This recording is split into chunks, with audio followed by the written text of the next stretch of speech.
I want people to know that if it wasn't for us, you wouldn't have the music, you wouldn't have the arts, you wouldn't have the technology. We're very creative people. Now, autistic people think outside the box. In fact, I think so far outside the box, I can't even see the box. You know, they see us as odd and bizarre. It's really sad that a lot of autistics with normal to higher IQs suffer terribly with stress and anxiety. That's not autism. That's the way society treats us autistics. Welcome to the Focus and Chill podcast, where we discuss unconventional productivity tactics designed for neurospicy people. I interview neurodivergent guests who've figured out secrets for getting a ton of amazing work done without burning out. I'm your host, Jeremy Nagel. I'm an AudiHD software developer turned startup founder and PhD candidate. I built FocusBear to help with my own productivity and burnout challenges. Welcome to episode 122 of the Focus and Chill podcast. I'm thrilled to be joined by Joyce CoomberSewell today. Joyce is a late diagnosed autistic advocate and activist. Coming from a family which is majority autistic has given Joyce a unique perspective. But before becoming self-employed, Joyce rarely stayed in a job for more than 2 years, knowing when to jump before she was pushed. Now Joyce runs a successful education-based company with her wife Jane, and is also working to grow a community interest company that both grows autism awareness and benefits the autistic community financially. The journey has been a windy one with lots of lessons learned. Liking to be a busy woman, Joyce is in the final year of her PhD and cares for a largely reclusive grandson. If there's any time left over, you'll find Joyce walking or working in the garden. Joyce's current micro-quest is the normalization of adults carrying cuddlies for sensory regulation reasons, autistic or not. Welcome to the show, Joyce. Hi, Jeremy. Actually, I wish I brought my cuddlies. They're in the bedroom because we have two. I have Moo, and my wife, who's not autistic, has Greg. I'd love to know what a cuddly is. Is it a stuffed toy or is it an animal? Yeah, it's just a stuffed toy. I can shout and get my wife to bring them if you'd like to meet them. Maybe when we have the break halfway in, we can come back with the cuddly. Yeah, that would be great. So let's talk about, to begin with, the diagnosis journey. You're part of a majority autistic family. Did they all find out at the same time as you, or were there some people who already knew before you? I've got 3 daughters, and my middle daughter was misdiagnosed. I had a very traumatic birth, and I believe she got very, very, very slight brain damage, but she would be now classed as autistic. My youngest daughter, severely dyslexic, and was never diagnosed with ADHD and autism, but she should have been. And then as life progressed, I do have 11 grandchildren and 2 great-grandchildren. And of the 11, 6 are medically diagnosed as autistic all through school life. And so when I was about 58, I decided to go and get myself diagnosed to stop them using autism as an excuse for not succeeding. Typical granny. I like that. So you're acting as a role model for them. And was it, in terms of actually seeking the diagnosis, was it because you saw many of the same traits in yourself that you saw in them? Yes. I mean, I have, as you can see, I'm a lot older. I'm now 70 years old. And back in the day, nobody got diagnosed with anything unless they had very severe learning difficulties. So I left school at 15 with no qualifications, except for I believed I was thick and stupid. I had trouble reading as a small child, last child in the class to get a book. I don't know whether you have the same books over there, but over here at the time, your first series of books was always Janet and John. And I actually still have my Janet and John books. And then when I was in my early 40s, I decided to go to college and get a couple of GCSEs. And I was sent to learning support, where they brought in an educational psychologist who diagnosed me with higher than average IQ, which meant nothing to me, didn't change a thing, but severely dyslexic. And then when I was 58, as I said, with all these grandchildren, I decided to start what I thought would be a simple journey to get diagnosed, but it wasn't. Not in, see, that's the other thing. In Great Britain, different areas diagnose you differently. But down where I am in Kent, you have to fill in 3 questionnaires. One you fill in yourself, one somebody who knows you really well, so in my case, my wife. But the third one is somebody who knew you as a child. Now, the problem when you get to be old is there isn't anybody. My parents were both deceased. I didn't stay in contact with old school friends, or probably all my teachers were deceased. So I couldn't fill that third questionnaire in. Then what happens is you're sent for 2 appointments. The first one that I went to, they did diagnose me with ADHD and dyspraxia. And then they sent me to see a psychologist. And my wife came with me. We sat in the waiting room. This really nice young man, I would have thought about your age, came and collected me.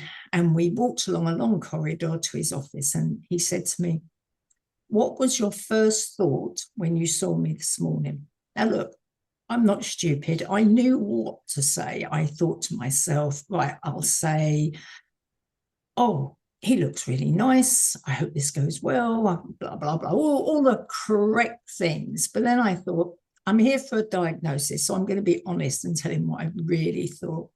So I said to him, "Why didn't you iron your shirt this morning?" And he was like, it was really funny, actually. And at the end of the session, he said, "I'm 98% certain you're autistic, but I can't give you the diagnosis because you didn't get the third questionnaire filled in." Now, anybody who knows me will know I'm a very stubborn woman. So I went back to my doctor, who referred me this time to the Maudsley Hospital in London. Not that you ever go there, they outsource it. So this time, my first appointment, 3 questionnaires, still couldn't raise my parents from the dead. So I couldn't fill it in. But this time, the first appointment, they showed me cartoon pictures, asked me to tell the story, and then patterns on a piece of paper, and they gave me little blocks of wood, and you had to put the wood onto the pattern. Then they referred me to see the psychologist, and this time I had a lady psychologist, and she wrongly diagnosed me. Now, I didn't know that at the time, but I'm a PhD student now, so my research has gone deep. And in America, there's something called DSM-5. And it's used pretty worldwide. I should imagine it's even used in your country. In the last century, it was called DSM-4. And as you probably know, the word autism was created around about 1920, 30. That was put into DSM-4. But over that century, lots of other things were added in, like Asperger's, PDD, OCD, all these different things were put in. By the end of the century, there was so many, they decided to take all of them out and just call it autistic spectrum, which is what it is in DSM-5 and DSM-5-TR this century. So when you go for a diagnosis, if you're autistic, your diagnosis should be autistic spectrum. But this psychologist, obviously not up to date, she diagnosed me with PDD-NOS, pervasive developmental disorder, not otherwise specified. Now, PDD is no longer in DSM-5-TR. It hasn't been in since the end of last century. And NOS, not otherwise specified, is because I couldn't raise my parents from the dead and get them to fill in the third questionnaire.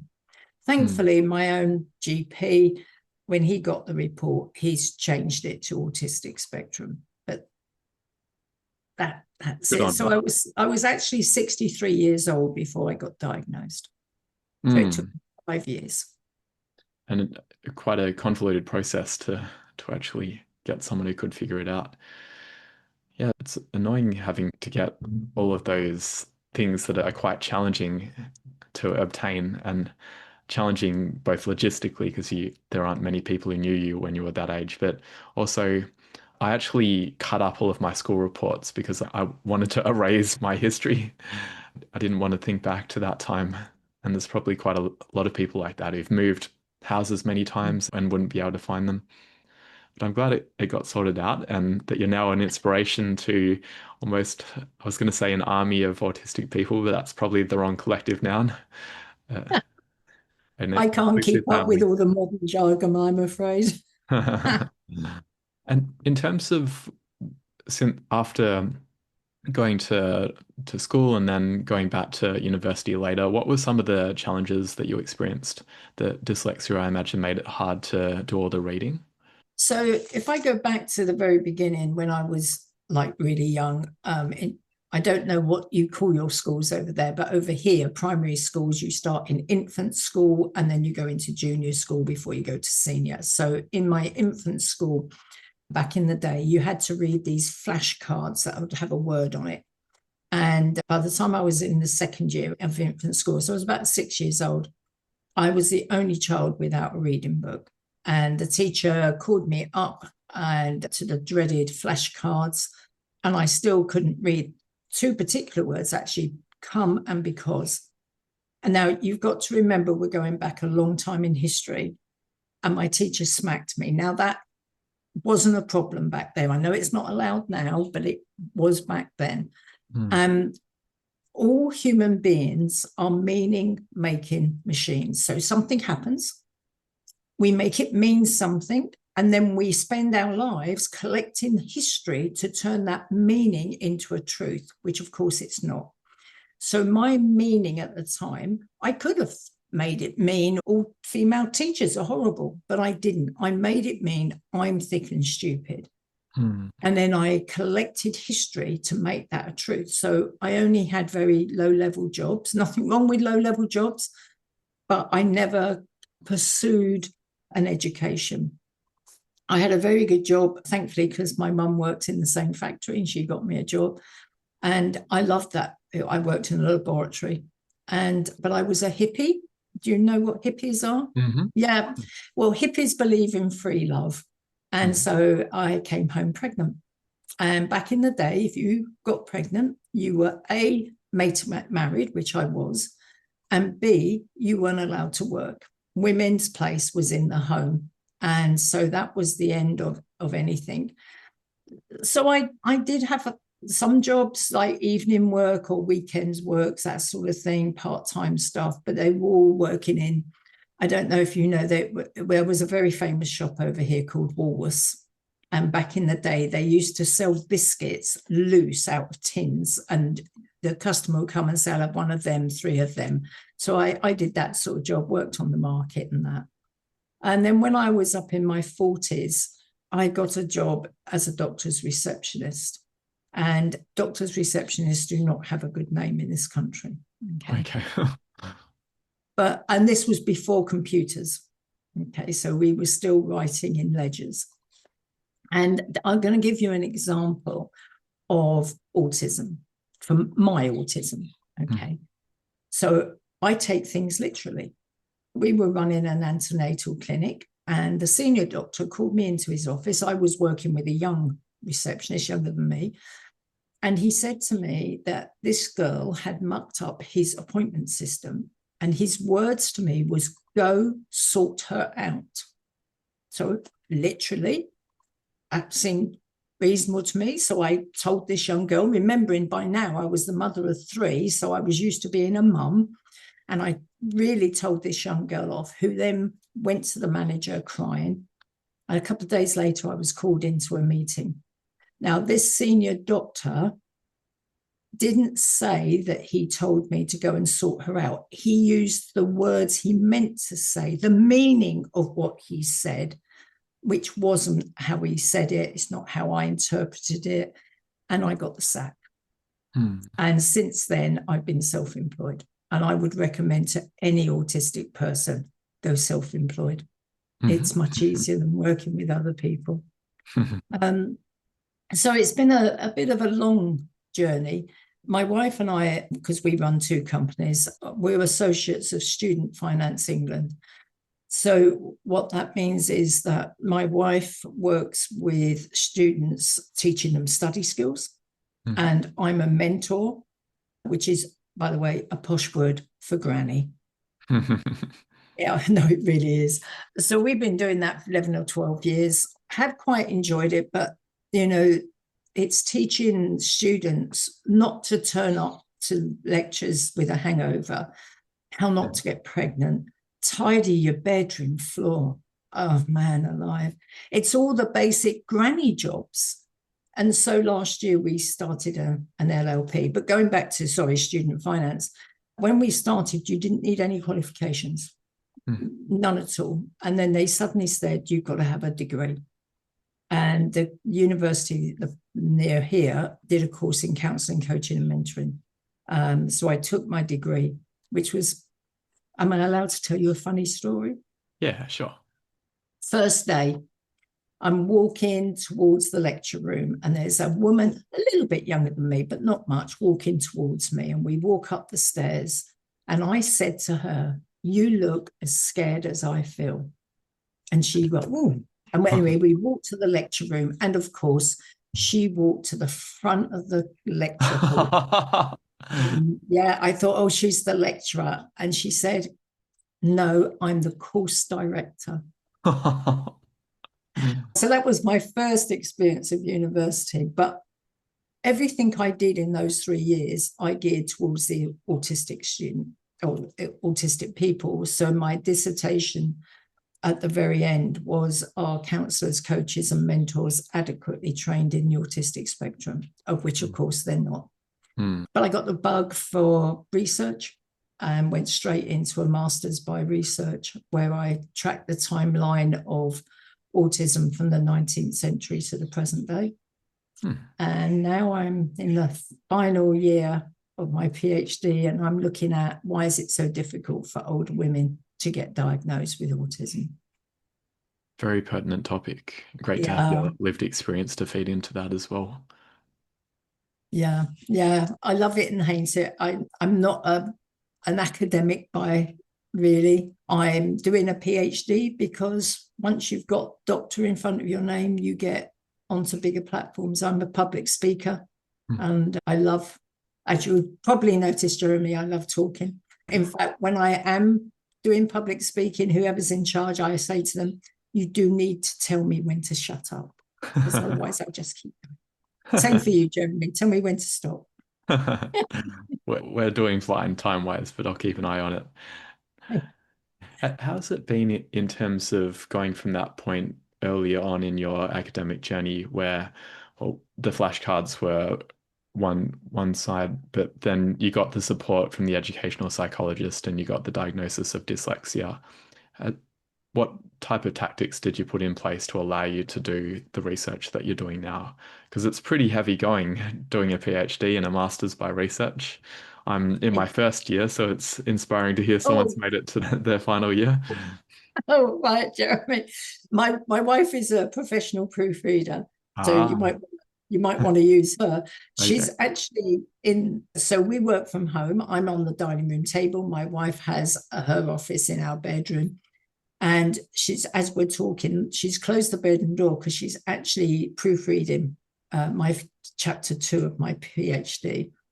But when I started at university, and again, it's probably a different system, but student finance has a department called DSA, which is all about disabled students allowance.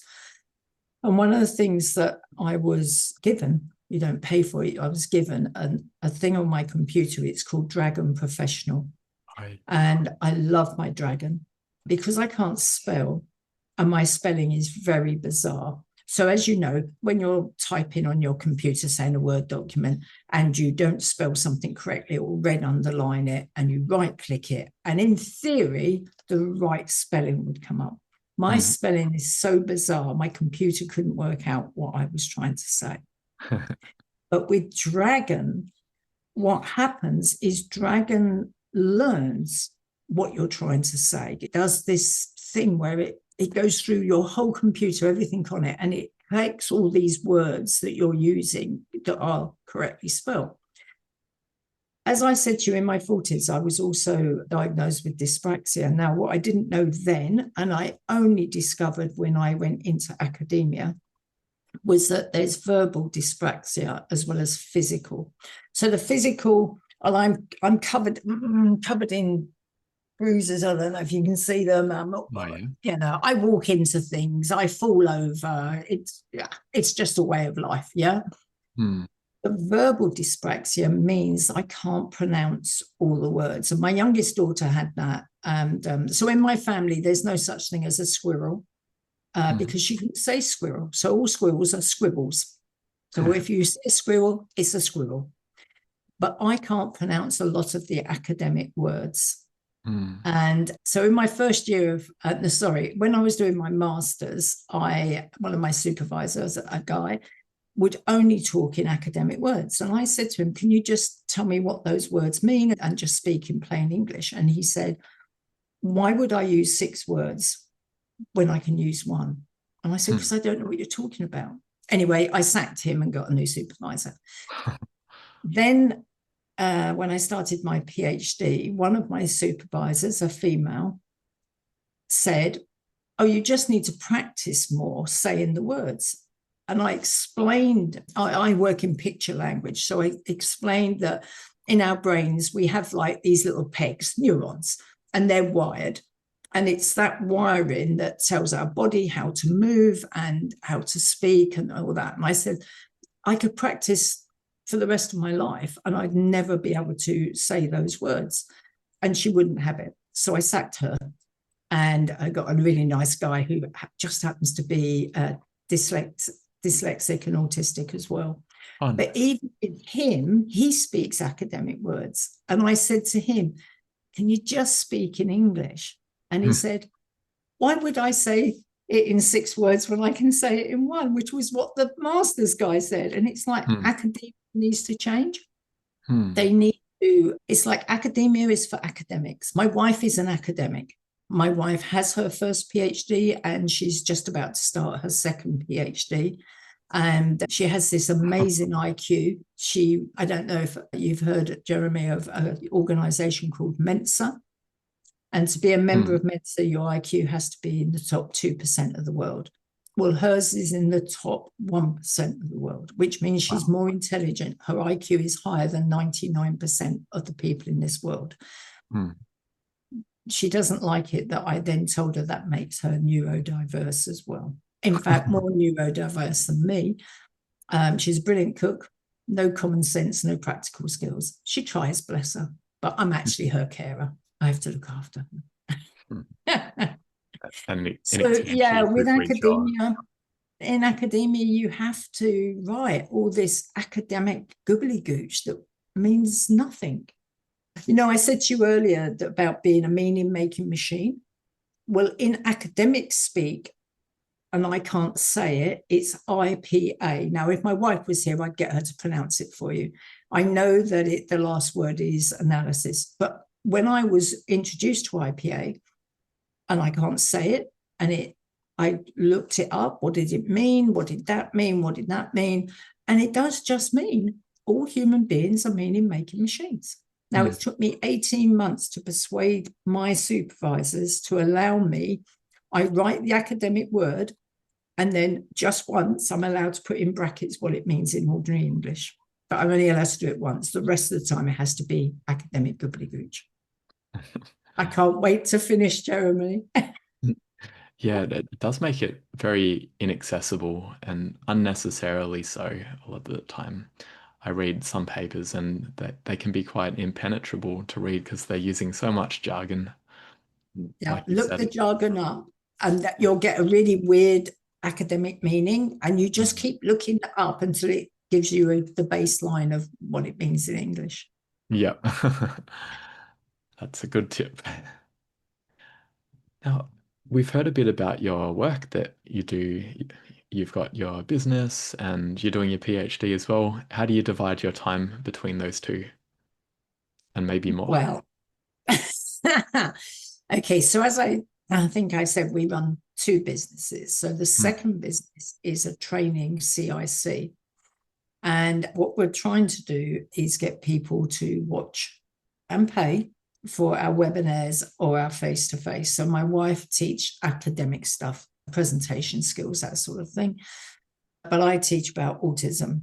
Now, the thing is, Germany, I don't go into the area of those with severe learning difficulties. That's a different area. I have strong opinions about it, that back in the day, they would not have been called autistic.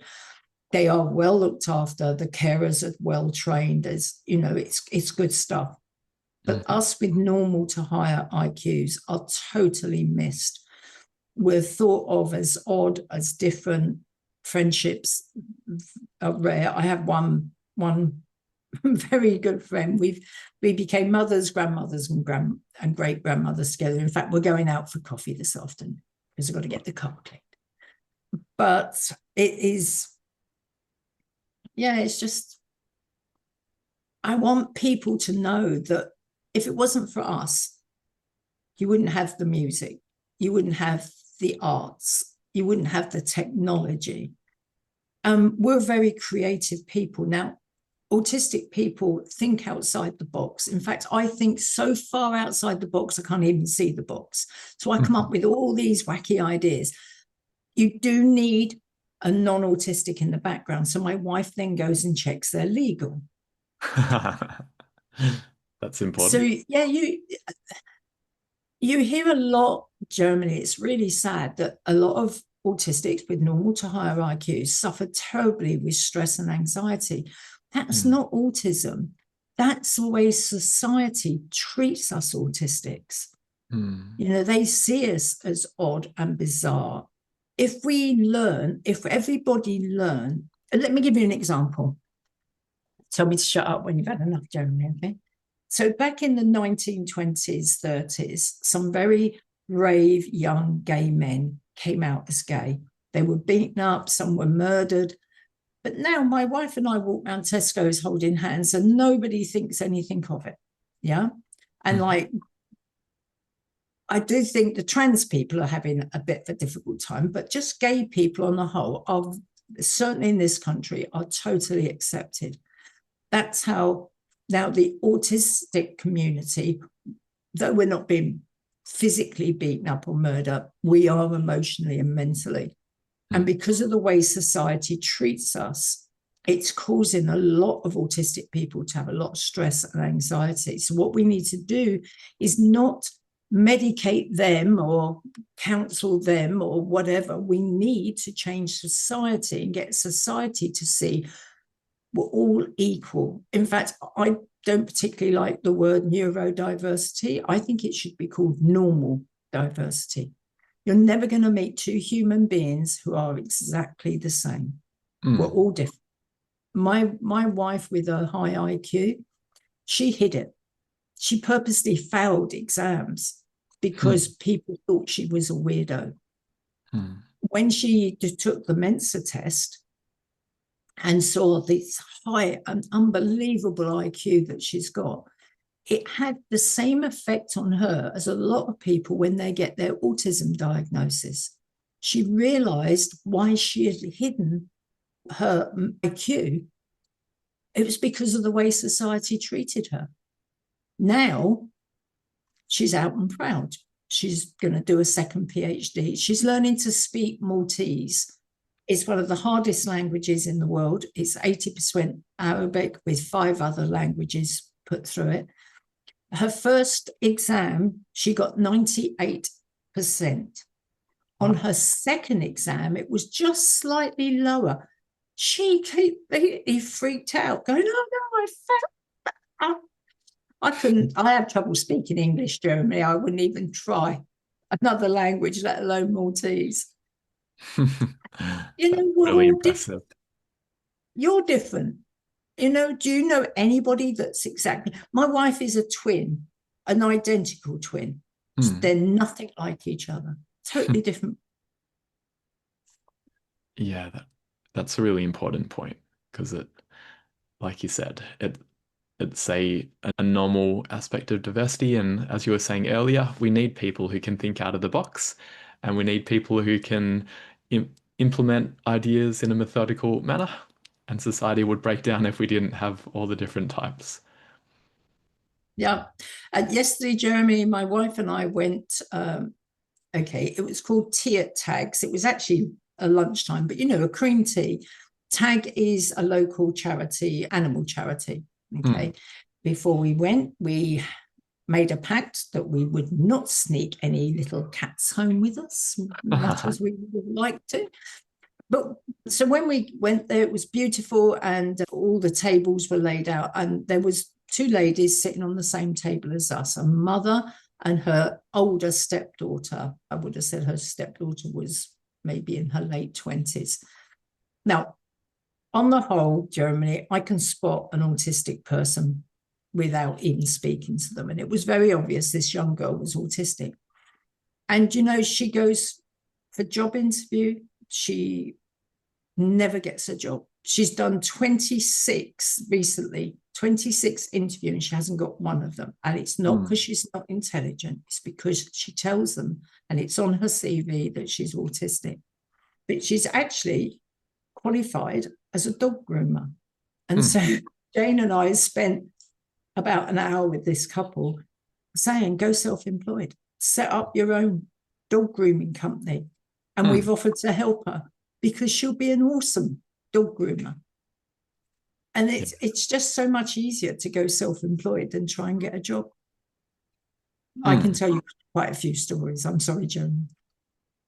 Yeah, no, that's fascinating. And I've had the same experience that self-employment has been mostly better for me. It's sometimes not good because I haven't had the financial nous to do it properly, and I've ended up getting myself into financial hot water. But when it goes well, it's really good. So keen to hear about, apart from the two businesses and the PhD, what do you do in your spare time? You go to animal charity galas and things like that. What else do you like doing? Okay, so we do a fitness class called Hammocks. And Hammocks is this beautiful silk cloth that's like this.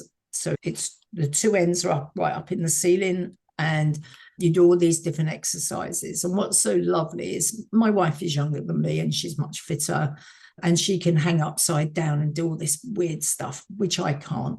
But the lady who runs it, she's fantastic. So on the first one, you had to put your leg up in the hoop of the hammock. There wasn't a hope that I could do that. So she just got me a chair. And then the next session, she lowered the hammock so it was about 3 inches off the floor. And over the weeks, I've got stronger and better. But it's a challenge, and I love the challenge. So we do hammocks. We try to walk. So I live quite near the sea. I don't know if you can hear in the background, the seagulls are making a noise this morning. No, I can't. Okay, but yeah, we about 10 minutes walk from the sea, and we like to walk. The other side of this wall lives my grandson. So it's a garage extension. So he's got 3 rooms. We call the front room his lounge. It's a computer room, and he does a lot of gaming, and he's got a bedroom and he's got a bathroom. Now, the thing with him is that he's autistic. He's a selective mute, so he can speak. It's just that he can't always speak. So if he's stressed, anxious, tired, poorly, and he's a recluse. So initially he lived in there for years without coming out, not even to us, never go in the garden, nothing. He just lived in there because he's got very severe PTSD, because his father thought if he beat him enough, he could cure him. And he moved in with us 9 years ago. Oh, Jeremy, let me tell you another story. So 14 years ago, my wife and I made the big mistake, as ladies do, of visiting a rescued mummy cat who had just had babies. And we came home with a little teeny tiny tortoiseshell cat with one ginger leg. And my wife, who was a dog person, but we don't have the lifestyle for a dog, she named the cat Woof, which is great until you're out in the street, call him Woof. Now, Woof lived with us for 4 years. And then 9 years ago, my grandson came to stay with us. And within 24 hours, Woof left us and she lives with him. And she's like a therapy cat. So I can go in there and he'll be under the duvet, head on pillow, fast asleep. So will the cat be under the duvet, head on pillow, right next to him, fast asleep. She is this wonderful cat. But in the last year, he took up night fishing. He won't go out during the day. He only goes out of a night because then he can't meet people. He's just recently bought himself this amazing electric bike. And he's now walking with us during the day. That's a biggie. We have to keep away from people, can't go to any crowded areas. But he's now, and it's like I would say if I could get him to take the Mensa test, his IQ would be the same as James. He's very, very intelligent, but damaged by society, sent to a special school that, do you know what ABA is? Yeah. Okay. So again, in my research, ABA was created initially to train cats, which I find hilarious. You ever tried training a cat? Not a hope. And then this other chap come along and said, well, humans have a mind much better than cats. But it was the same theory. You ask a child to put the red brick on the blue brick, and if they do it, you give them a little sweetie, and if they don't, you just encourage them. This century, there's a lot of places that are now not doing that in that way. They ask the child to do something, and their child gets a reward if they do it. But if they don't do it, they get punished. And this particular school, the punishment was to lock him into what they called an isolation room. It was actually a cupboard. And that has caused more damage than that, and his dad caused more damage than anything else. And he's now starting, he's 26 years old, and he's starting to come out of the other side. And we hope, that he'll also become self-employed. He's a techie. He writes this weird code stuff and builds websites and over my head, but he's very clever. But you can see how society needs to change, Jeremy. Jeremy, I can tell you 100 stories about how society has caused more problems than autism will ever cause. Yeah, so many examples, and that's shocking hearing about that. That's a real tragedy. And I'm glad that you're looking after him and that he's starting to come out the other side. And I'd love to have a chat with him actually, because I'm a autistic coder myself. Maybe we can. I'll put you in contact, Jeremy, because it's very interesting actually.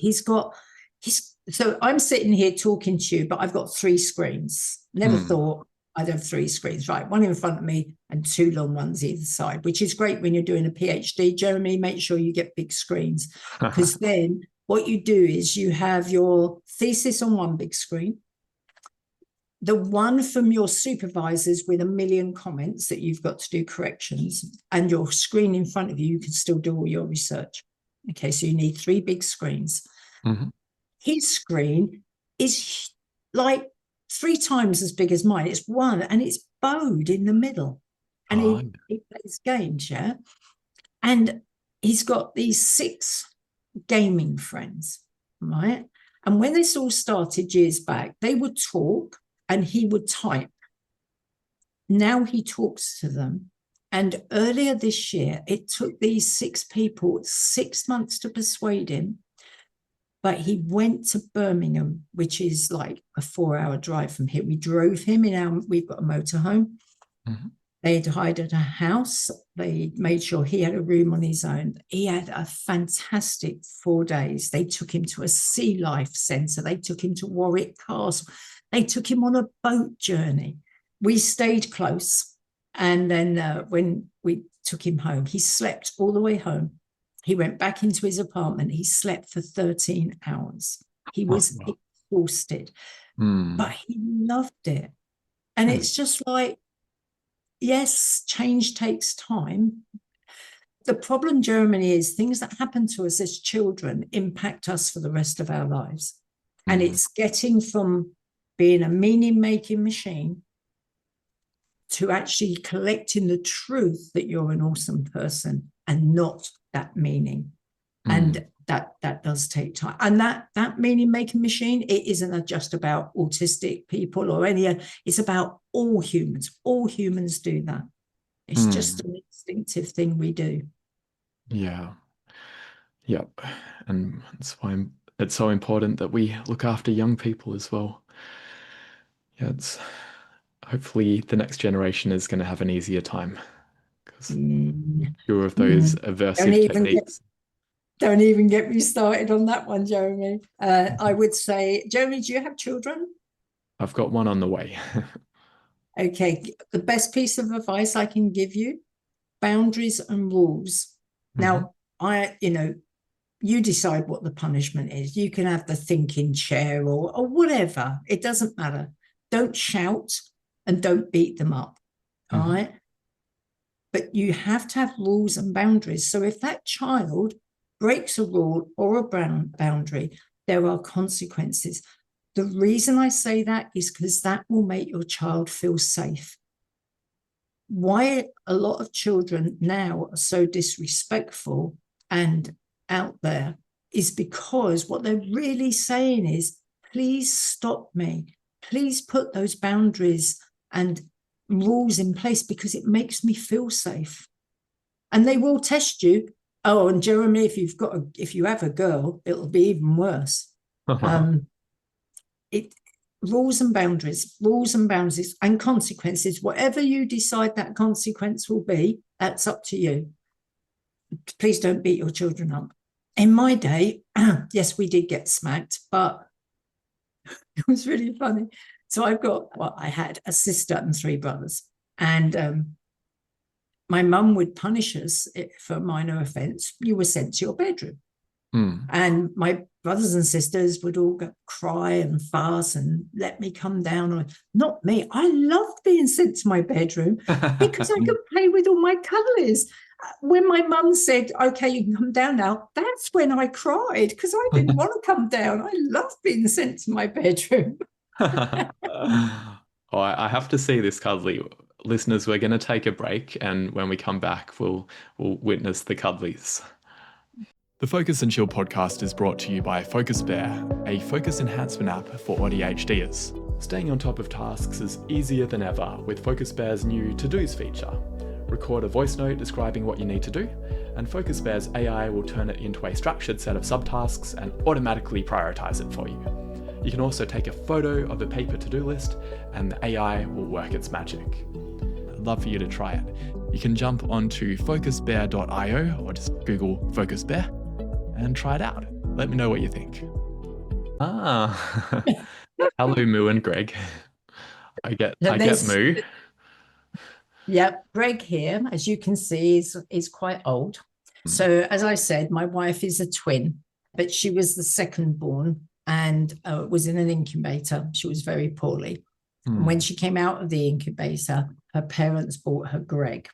And so Greg is, I'll tell you, I say to you, my wife is younger than me. So Greg is 51 years old this week. It's her birthday on Sunday. Now, Moo is a little bit, her story is a bit different. So my middle daughter lives in America and has recently married. And we went over last year and I found Moo. And the nice thing about Moo is that the legs move.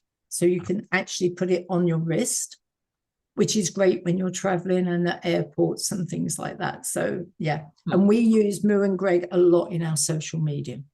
And Moo and Greg get more likes than we do. They are pretty cute. They are pretty cute. But in all honesty, Jeremy, in my bedroom, we've probably got about 30 cuddlies on various shelves and places. Yeah. And then well, you can see behind me lots of ornaments and in our bathroom, Jeremy, you must think I'm insane. In our bathroom, we've got just white tiles, floor to ceiling, with a run through the middle of ducks. Okay. And then we've got lots of glass shelves, and we've got about 150 rubber ducks, all different types and sort. And when we're traveling, we always pick up more rubber ducks. And yeah, so yeah, I love it. I love to collect. The ducks I love pigs. I love pigs. I've got maybe around about 50 pigs. I think you can see some just across my shoulder. I'm not very good with this stuff. The guitars are not mine. They are my wife's.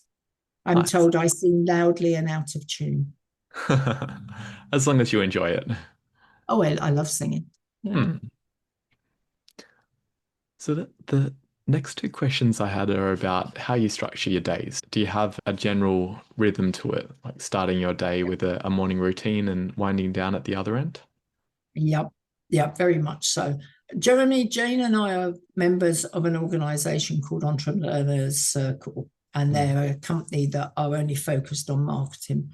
We've been members for a couple of years, and we've taken on board more than several, lots of their stuff. So for the last couple of years, we set our alarm Monday to Friday for 20 past 6 in the morning. I'm one of these people. Please don't talk to me for the first 20 minutes. Okay, I need to wake up. So the routine, put the kettle on, make your drinks, and put the news on. I am a little bit obsessed with the news. So I watch the news, gradually come awake, and even down to the fact Jane goes to the bathroom first to get washed and dressed. I then do domestic work, and then I go. And we are at these computers 8 o'clock in the morning, but we do not open our emails. Mm. I use my 90 minutes to do PhD work. At the moment, my wife's using that time to do marketing. We've just come back from a big entrepreneur circle 2-day workshops thing called Implementer. So we got a lot of work on. After your 90 minutes, you can do your emails and it's work for the day. Whatever work is, whether that's seeing students, the training courses, marketing. We're just about to rewrite our websites, make them more accessible and user-friendly. Oh, I'm learning how to put together a bot chat. You know what a bot chat is? You know, when you get that little thing. So you go on a website, some websites, there's a little button at the bottom appears. And if you click on it, you can talk to a robot. Oh, yeah. Okay. Yeah. So we're going to have one of those. I'm hoping it will go live next week. And her name is JJ. JJ is Joyce and Jane's assistant. Ah. Then to set one of those up, you actually have to create about 100 question and answers that people might ask you. Mm-hmm. So we're in the middle of doing, whoever thought an old lady would be able to do it. A part of Entrepreneurs Circle is a system called Genie AI, and they're brilliant, absolutely brilliant. So we work for the day until sometimes we take lunch at 12:30, sometimes 1 o'clock, depending on what the diary says. Oh, and the diary is on my phone, and it's not just my things, it's what Jane's doing as well. So it'll be all the appointments. But it also might be, we go to Hammocks on a Tuesday morning, so that's in there. If you've got a doctor's appointment, you know, everything is in going out with my friend this afternoon. So my diary is really important. My phone is really important, because then I know the routine for the day. We try to finish the day between 4 and past 4:30-ish. Doesn't always come off. We're not as good at the end of the day as we are at the beginning. And the idea that doesn't always come off is that when we would go for our walk, or we've got a big garden. When we bought this bungalow, it was actually 2 bedrooms and a lounge. And so out of my 11 grandchildren, 6 are boys. So the boys came round and we gave them special glasses and sledgehammers, and they knocked 5 walls down after the engineers had put in the big RSJ and the supports and everything. And they loved it. They thought it was brilliant. And so we gave them the wheelbarrows and told them all the rubble had to be put in the back garden. They didn't like it. And out of that rubble, we built very high raised beds. So I'm too old to kneel. And we grow a lot of our own fruit and veg. Nice. We've got a plum and apple tree, chickens. We've got a big chicken coop and run. We got solar panels. This will make you laugh. We're not totally eco-friendly. We try, okay? But we haven't turned an electric light on in our house for over 2 years. We use solar lights. The same for charging our phones. We've got solar phone chargers.